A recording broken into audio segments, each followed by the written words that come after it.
तव सुप्रभातम्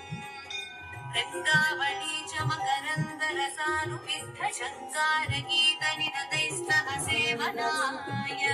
यद्याद्यपाकसरसी कमलोदरेभ्यः शेषाद्रिशेखर विभो तव सुप्रभातम्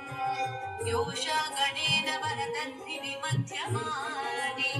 गोशालयेषु दधिमन्थनते व्रघोषाः रोषाद्गनिं विदधते कुसुमश्च पुंसाः शेषाद्रिशेखर विभो तव सुप्रभातम् पद्मेशमित्रशतपत्रगतालिवर्गाः हन्तुं श्रियं कुवलयस्य निजाकलक्ष्म्या भैरीनिनादमिव बिभ्रति तीव्रनादम्